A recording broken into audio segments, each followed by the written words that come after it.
Hello friends, नमस्कार, good morning. तो कैसे हैं आप लोग? मैं ऐसा करता हूँ, उम्मीद करता हूँ सब लोग स्वस्थ होंगे, मस्त होंगे। ठीक है। तो आज है 10 अगस्त और आपको पता है कि मैं डेली करंट अफेयर की वीडियो लाता हूँ, वो भी मैप के साथ। ओके। तो देर नहीं करते हुए चलते हैं आज के प्रश्न की तरफ, देखते हैं आज आपको क्या सीखने को मिलता है नया। और मैं आपका स्वागत करता हूँ सी एस के सी एम क्लासेज में। तो आइए शुरू करते हैं आज की क्लास और देखते हैं क्या नया है यहाँ पे। ओके। तो मैं एक बार आपको बता देना चाहूँगा कि मैं बीपीएससी के लिए या फिर जो बिहार में जो एग्जाम होने वाले हैं उससे रिलेटेड, बिहार से रिलेटेड जो भी करंट अफेयर पूछा जाएगा, तो मैं बिहार करंट अफेयर की एक सीरीज चला रहा हूँ। तो आप उसको प्ले लिस्ट में जाके देख सकते हैं। ठीक है। तो चलिए आज के पहले प्रश्न की तरफ। और आपका पहला प्रश्न है ये: 14 वर्षों के अंतराल के बाद दक्षिण अमेरिकी राष्ट्र के नेता अमेजन सहयोग संधि संगठन शिखर सम्मेलन के दौरान अमेजन वर्षावन की सुरक्षा को प्राथमिकता देने पर सहमत हुए हैं। और इस संगठन में आपको ये बताना है कि निम्नलिखित में से कौन सा देश सम्मिलित नहीं है, ये आपको यहाँ पे बताना है। ठीक है।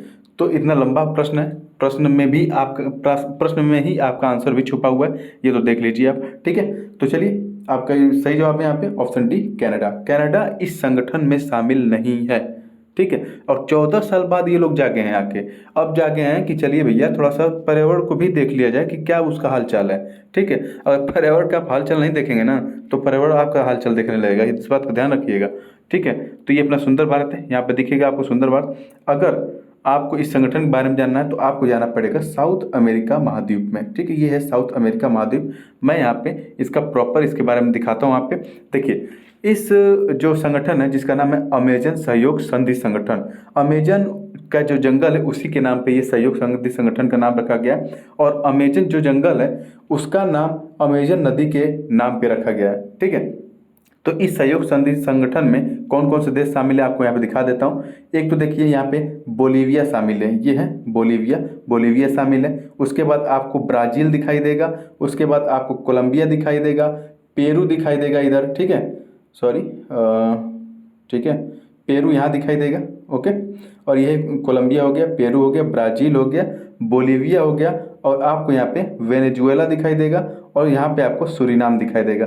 ठीक है। और यहाँ पे देखिए इक्वाडोर यहाँ पे दिखाई देगा। ये सब देश इसमें शामिल हैं, लेकिन कनाडा इसमें शामिल नहीं है। क्यों नहीं शामिल है? क्योंकि कनाडा तो भैया आपको नॉर्थ अमेरिका में देखने को मिलेगा, यहाँ पे देखने को मिलेगा, तो कनाडा कैसे इसमें शामिल हो सकता है? ठीक है। तो जो ये अमेजन नदी है ना, ठीक है, ये जो अमेजन नदी है इसका जो बेसिन है यानी कि एरिया है जो इसका, इसी एरिया में अमेजन का जंगल फैला हुआ है। और इस जंगल में आपको बता दूं कि कटाई बहुत ही तेजी से हो रही है, बहुत ही तेजी से जंगल को काटा जा रहा है। ठीक है। जब जंगल कटेगा, ओके, जब जंगल कटेगा तो कार्बन डाइऑक्साइड कहाँ जाएगा? ज़्यादा से ज़्यादा और ज़्यादा कार्बन डाइऑक्साइड का एमिशन होगा, जो पर्यावरण को बहुत ही भयंकर क्षति पहुंचाएगा। जिससे कि आप देख सकते हैं कि अभी हाल ही में पर्यावरण के कारण ही, ठीक है, पर्यावरण को क्षति पहुंचाने के कारण ही आपको देखेंगे कनाडा के इस हिस्से में बहुत ही भयंकर आग लगी थी, जिसके कारण जो ये न्यूयॉर्क है ना, न्यूयॉर्क सबसे पॉल्यूटेड सिटी बन गया था विश्व का।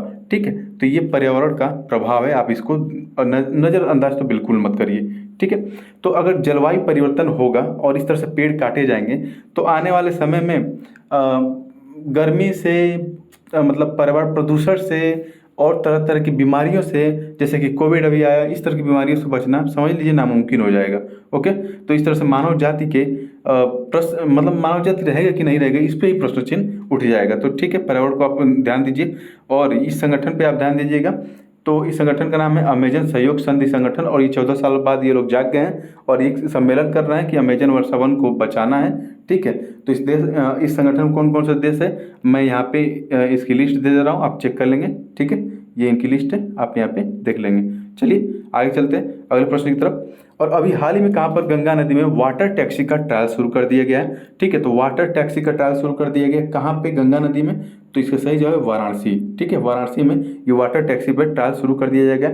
और ये जो वाटर टैक्सी चलेंगी ना, वो हाइड्रोजन फ्यूल से चलेंगी। किससे चलेंगी? हाइड्रोजन फ्यूल से चलेंगी। इस बात को भी थोड़ा सा आप ध्यान रखेंगे। ठीक है। तो अगर जो ऑप्शन दिया था उससे संबंधित बात करें यहाँ पे, तो जो लखनऊ है, यहाँ पे लखनऊ गोमती नदी के किनारे बसा है, इस बात का ध्यान रखेंगे। और बिजनौर की अगर बात करें हम, बिजनौर यहाँ पे दिखेगा आपको उत्तर प्रदेश के मैप में, यहाँ पे दिखे बिजनौर। बिजनौर से ही उत्तर प्रदेश के एरिया में गंगा नदी प्रवेश करती है, ये भी आप ध्यान रखेंगे। अगर पीलीभीत की बात करें तो फुलहर जो झील है, ठीक है। फुलहर झील पीलीभीत से ही निकलती है, गोमत ताल से। इस बात को भी थोड़ा सा आप ध्यान रखेंगे। ओके, तो आगे चलें अगले प्रश्न की तरफ। अगला प्रश्न है कि अभी हाल ही में किस देश ने वैश्विक प्रतिस्पर्धा में खुद को आगे रखने के लिए लूना 25, ठीक है, ये लूना दिख नहीं रहा होगा आपको, तो लूना 25 नाम से, ठीक है, एक मिशन शुरू किया है और ये चंद्रमा पर जाने के लिए मिशन शुरू किया है। स्पेस रेस में हम भी आगे रहेंगे, हम क्यों पीछे हों? अमेरिका आगे जा रहा है, चीन आगे जा रहा है, तो हम क्यों पीछे रहें? तो इस उद्देश्य से, ठीक है, इस उद्देश्य से लूना 25 मिशन को शुरू किया है। और ये किस देश ने शुरू किया है, उस देश का नाम बताना है, तो इसका सही जवाब ऑप्शन डी, रूस ने शुरू किया है। रूस की जो स्पेस एजेंसी उसका नाम है रोसकॉसमॉस। इस बात को भी याद रखेंगे कि रूस की स्पेस एजेंसी का नाम है रोसकॉसमॉस, ठीक है। और इसने अभी हाल ही में लूना 25 मिशन शुरू किया है जो चंद्रमा पे जाएगा, ठीक है। और चंद्रमा की ये किस हिस्से पे जाएगा, तो ये चंद्रमा के साउथ पोल पे जाएगा, जहाँ पे भारत ने अभी हाल ही में चंद्रयान 3 को लॉन्च किया है। और वो उम्मीद लगाई जा रही है कि 23 अगस्त तक वो लैंड करेगा चंद्रयान 3 चंद्रमा के साउथ पोल पे,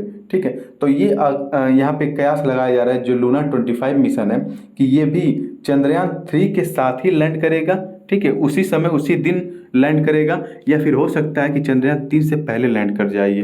ओके, तो आप ये थोड़ा सा आपके दिमाग में तो ये चलना चाहिए कि लूना 25 तो अभी लॉन्च हुआ है और चंद्रयान 3 तो इसे लॉन्च हुए हफ्ता 2 हफ्ता से ज़्यादा हो गया है, तो लूना 25 कैसे पहले पहुंच जाएगा? तो ये ठीक है, ये प्रश्न अगर आपके दिमाग में उठ रहा है तो अच्छी बात है, उठना चाहिए।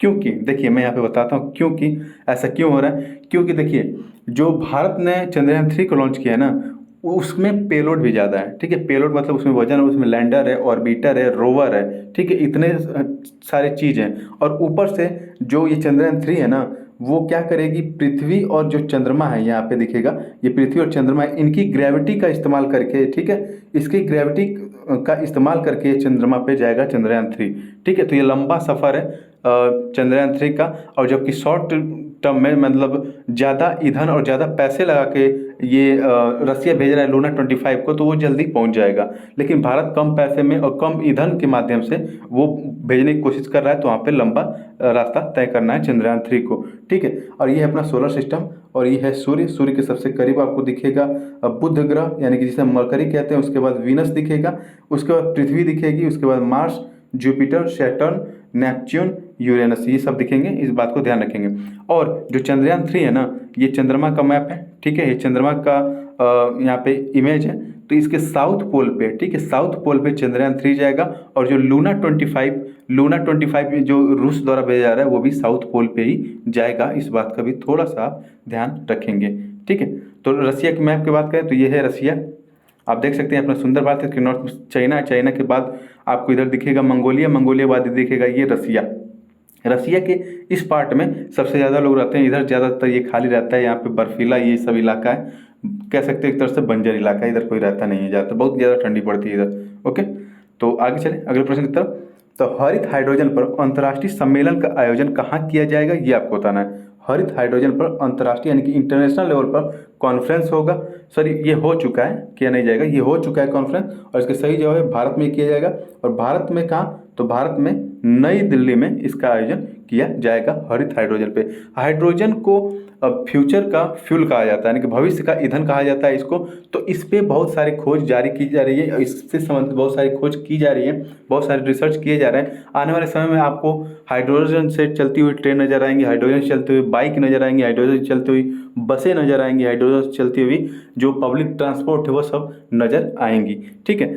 तो मैं अगर हाइड्रोजन की बात करूं यहाँ पे, तो ये सबसे हल्का तत्व माना जाता है, आवर्त का सबसे पहला तथा सबसे हल्का तत्व माना जाता है। और ये ब्रह्मांड में सबसे ज़्यादा मात्रा में पाया जाता है। ब्रह्मांड की बात कर रहा हूँ, पृथ्वी की नहीं, पृथ्वी पे सबसे ज़्यादा नहीं पाया जाता, बल्कि ब्रह्मांड में सबसे ज़्यादा ये पाया जाने वाला तत्व है। इस बात को ध्यान रखेंगे। हाइड्रोजन खोज की बात करें तो 1766 में हेनरी कैवेंडिश ने किया था हाइड्रोजन खोज।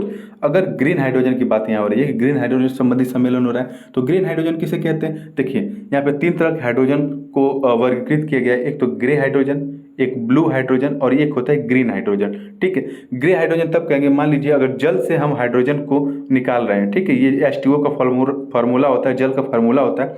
और यहाँ से हम हाइड्रोजन को अगर बाहर निकाल रहे हैं, ठीक है, एक मिनट रुकिए, हाँ ठीक है, अगर यहाँ से हम हाइड्रोजन को बाहर निकाल रहे हैं तो कोई ना कोई तकनीक इस्तेमाल करना पड़ेगा निकालने के लिए। अगर तकनीक इस्तेमाल करेंगे तो उसमें ऊर्जा लगेगी, ठीक है। और ऊर्जा आप देंगे तो या तो कोयला जला के देंगे, ठीक है, क्योंकि हाइड्रोजन तकनीक तो आपके पास है नहीं अभी, तो या तो कोयला जला के देंगे या फिर कोई पारंपरिक ईंधन का इस्तेमाल करेंगे, जिससे कि क्या होगा, कार्बन डाइऑक्साइड यहाँ पे आपका रिलीज होगा। तो ये ग्रे हाइड्रोजन होगा, न कि ग्रीन हाइड्रोजन होगा, ठीक है। यानी कि अगर हाइड्रोजन प्राप्त ही कर लेंगे तो उसे हम ग्रे हाइड्रोजन कहेंगे, क्योंकि आपने कार्बन डाइऑक्साइड का एमिशन कर दिया है वातावरण में। चलिए ठीक है, आप कहते हैं कि नहीं, हम कार्बन डाइऑक्साइड का एमिशन नहीं करेंगे वातावरण में, हम उसको कैप्चर करके यहाँ पे जमीन के अंदर या समुद्र के अंदर उसे दबा देंगे, तब भी वो हम कहेंगे कि ये ग्रीन हाइड्रोजन नहीं, ये ब्लू हाइड्रोजन है। आपने कार्बन डाइऑक्साइड का तब भी एमिशन किया, भले ही उसे कैप्चर कर लिया, लेकिन अगर आप कार्बन डाइऑक्साइड का एमिशन नहीं करते हैं, उत्सर्जन नहीं करते हैं, और उसके बावजूद भी आप क्या करते हैं, हाइड्रोजन की प्राप्ति कर लेते हैं, तो उसे बोला जाता है ग्रीन हाइड्रोजन, ठीक है। ग्रीन तरीके से प्राप्त किया गया हाइड्रोजन, ग्रीन हाइड्रोजन, उसमें कोई भी कार्बन डाइऑक्साइड का एमिशन नहीं किया गया, ठीक है। तो ग्रीन हाइड्रोजन आप यहाँ पे देख लिए, और उसका सम्मेलन आपको भारत में यहाँ पे नई दिल्ली में देखने को मिलेगा। इस बात को भी थोड़ा सा ध्यान रखेंगे। आगे चले अगले प्रश्न की तरफ। तो अगला प्रश्न है कि हाल ही में किस देश की सरकार ने फानो के रूप में पहचाने जाने वाले मिलिशिया को, ठीक है, ये एक जनजाति का नाम है फानो, ठीक है, और ये अफ्रीका की बात हो रही है, अफ्रीका महाद्वीप की बात हो रही है, ठीक है। उन्हें मिलिशिया भी कहते हैं और फानो भी कहते हैं। तो मिलिशिया को हथियार डालने पर मजबूर करने के प्रयास किया गया था, जिसके बाद ये मिलिशिया जनजाति वालों के बीच तनाव भड़क गया, और ठीक है, तनाव भड़क गया, और ये लोग क्या किए, सरकार के खिलाफ मोर्चा खोल दिए। तो इसके कारण क्या किया गया, सरकार ने क्या किया, आपातकाल लगाने की घोषणा कर दी। तो ये किस देश की बात की सब हो रही है, तो इसका सही जवाब है इथियोपिया। जो अफ्रीका कॉन्टिनेंट का इथियोपिया जिस देश है उसकी बात हो रही है, वहाँ पे ये सब देखने को मिल रहा है। तो फानो अगर जनजाति या मिलिशिया जनजाति आपसे पूछे अफ्रीका में किस देश में पाई जाती है, तो इसका सही जवाब है आपको इथियोपिया। यहाँ पे दिखेगा आपको इथियोपिया, ठीक है। इथियोपिया एक लैंड लॉक्ड कंट्री है, इसकी बॉर्डर समुद्र से शेयर नहीं होती, इस बात को भी आप ध्यान रखेंगे। इथियोपिया यहाँ पे दिखेगा आपको, ठीक है। और यहाँ पे दिखेगा इरेट्रिया, और यहाँ दिखेगा जिबूती, और यह है सोमालिया। और इन चारों को मिला दिया जाए ना तो ये हॉर्न ऑफ अफ्रीका कहलाते हैं। हॉर्न ऑफ अफ्रीका यानी कि सिंह का आकार बनाते हैं, हॉर्न का आकार बनाते हैं, इसलिए इनको हॉर्न ऑफ अफ्रीका के नाम से भी जाना जाता है, ठीक है। तो ये अफ्रीका महाद्वीप है। और तंजानिया की यहाँ पे बात करें, तंजानिया में अभी भारत का पहला आईआईटी मद्रास ने पहला विश्वविद्यालय यहाँ पे खोला है, इस बात को भी थोड़ा सा ध्यान रखेंगे, तंजानिया में, ठीक है। और ये यहाँ पे दिखेगा आपको विश्व के मैप में अफ्रीका महाद्वीप, ओके। तो यहाँ पे आपका सही जवाब है इथियोपिया हो गया। तो आगे चलते हैं अगले प्रश्न की तरफ। अगला प्रश्न है कि यूरोपियन यूनियन की क्लाइमेट जो सर्विस है, जिसे हम कॉपरनिकस के नाम से जानते हैं, ये क्लाइमेट के बारे में ये जानकारी देता है। तो इसने इस बात की पुष्टि की है कि पृथ्वी पर अब तक का सबसे गर्म महीना कौन सा है, इन्होंने बताया है। और ये आपके ऑप्शन है, इसमें सही जवाब क्या है आपको बताना है। तो इसका सही जवाब है जुलाई। इन्होंने कहा कि पृथ्वी पर अब तक का सबसे गर्म महीना जुलाई मंथ रहा है 2023 का, ठीक है। आप देखे होंगे कि कितनी भयंकर गर्मी पड़ रही थी, बहुत ही भयंकर गर्मी पड़ रही थी। बाहर निकल जाए तो जैसे लग जाए भट्ठी है कोई, या तंदूर का कोई वो सिस्टम है, भट्ठी है, वो उसके सामने खड़े हैं, इतनी गर्मी होती थी, ठीक है। जैसे लग रहा था त्वचा जल जाएगी, बहुत ही भयंकर गर्मी हो रही थी। तो जुलाई अब तक का कहा जा रहा है कि पृथ्वी का अब तक का सबसे गर्म दिन रहा है जुलाई, ठीक है। इस बात को भी थोड़ा सा ध्यान रखेंगे फैक्ट के तौर पे। आगे चलेंगे प्रश्न की तरफ। तो चर्चा में रहा जो पीएम प्रणाम योजना है, इसका उद्देश्य क्या है ये आपको बताना है। तो इसका ऑप्शन यहाँ पे बी सही है, ठीक है। इसका उद्देश्य कि वैकल्पिक ऊर्जा, सॉरी यहाँ ऊर्जा नहीं होगा, उर्वरक होगा। इसका उद्देश्य है कि वैकल्पिक उर्वरक को बढ़ावा देना है, ठीक है। वैकल्पिक उर्वरक, अब वैकल्पिक उर्वरक क्या है, अगर आप देखे होंगे कि आप घरों पे जब मान लीजिए आप ग्रामीण परिवेश से अगर संबंध रखते हैं, तो गाँव में देखे होंगे कि जब यहाँ पे रोपनी के धान की रोपाई हो जाती है, गेहूँ को छींट दिया जाता है, लगा दिया जाता है, तो उसके बाद क्या होता है यूरिया, ठीक है, यूरिया हुआ, डीएपी हुआ, फास्फोरस, ये सब छिड़काव किया जाता है, ठीक है। इस तरह से आप देखे होंगे किसान छिड़काव करते हुए नजर आएंगे। तो ज़्यादातर यूरिया का इस्तेमाल होता है। तो यूरिया से क्या होता है ना, जो हमारी मृदा यानी कि मिट्टी है वो ज़्यादा से ज़्यादा प्रदूषित होती है, हमारे जो जल हैं वो ज़्यादा से ज़्यादा प्रदूषित होते हैं। और जब ये यूरिया ये ज़मीन में जाता है और जल से घुल जाता है, तो ये रिश्ते हुए ज़मीन के नीचे चला जाता है, जिससे कि जो भूजल स्तर होता है या जो ग्राउंड वाटर होता है उसको भी ये प्रदूषित करता है, ठीक है। तो इस यूरिया से निजात पाने के लिए हमें वैकल्पिक उर्वरक की तरफ जाना है, यानी कि हमें जैविक उर्वरक की तरफ जाना है। ठीक है, तो उसके लिए शुरू किया गया पीएम प्रणाम योजना। ठीक है, यहाँ पे दिखाऊं अगर मैं आपको पीएम प्रणाम योजना का फुल फॉर्म, तो यहाँ पे प्रमोट करना है, यानी कि प्रमोशन ऑफ अल्टरनेटिव, यानी कि वैकल्पिक जो जैविक उर्वरक है उनको प्रमोट करना है, जिसके कारण जिससे nutrients for agriculture management scheme, जैसे कि न्यूट्रिएंट्स मिल सके हमारे ज़मीन को, हमारे फसलों को और इनके माध्यम से लोगों को। ठीक है, तो ये ऐसा करने के लिए पीएम प्रणाम योजना को लाया गया है, भारत सरकार द्वारा लाया गया है। ठीक है, और इसके तहत देखिए ये भी अनाउंस किया गया था कि 2025 तक यानी कि अगले 3 साल तक हमें इस योजना को लागू करना है, ताकि हम जैविक उर्वरक को आगे बढ़ा सकें। ठीक है, तो इसका सही जवाब था ऑप्शन बी। इस बात को थोड़ा सा आप ध्यान रखेंगे। चलिए आगे चलते अगले प्रश्न की तरफ। अगला प्रश्न है आपका कि हाल ही में चर्चा में रहा वी मैक्स क्या है। वी मैक्स क्या है ये आपको बताना है। तो इसका सही जवाब है ऑप्शन ए, फ्रांस का एक हाइपरसोनिक जो ग्लाइडर है उसे हम वी मैक्स कहते हैं। ठीक है, तो वी मैक्स अगर आपसे पूछे तो फ्रांस का एक हाइपरसोनिक ग्लाइडर है। ग्लाइडर किसे कहते हैं? ग्लाइडर उसे कहते हैं ना जिसको उड़ाने के लिए इंजन की आवश्यकता नहीं होती। ठीक है ना, उसमें कोई इंजन होगा ना कोई यूएवी होगा। ठीक है, इस तरह से कोई भी वहाँ पे कोई भी सिस्टम नहीं होता है। उसको उड़ाने के लिए जो हवा है ना, हवा की जो तरंग है वही काफ़ी है। जैसे पतंग उड़ते हैं, ठीक है, जैसे पैराशूट उड़ते हैं, क्या पैराशूट में कोई इंजन लगा होता है? नहीं लगा होता है। क्या पतंग में कोई इंजन लगा होता है? नहीं लगा होता, लेकिन फिर भी वो उड़ते हैं ना हवा के माध्यम से। हवा की जो वेव होती है उसके माध्यम से उड़ते हैं। तो ऐसे ही ग्लाइडर होते हैं, वो भी उड़ते हैं हवा के माध्यम से। तो इसकी स्पीड इतनी है ना कि ये हाइपरसोनिक कैटेगरी में चला गया। अब कहेंगे कि हाइपरसोनिक इसकी स्पीड क्या होती है, तो इसके बारे में मैं थोड़ा सा यहाँ पे दिखाना चाहूँगा आपको। 1 मिनट रुक जाइए, 1 मिनट रुक जाइए।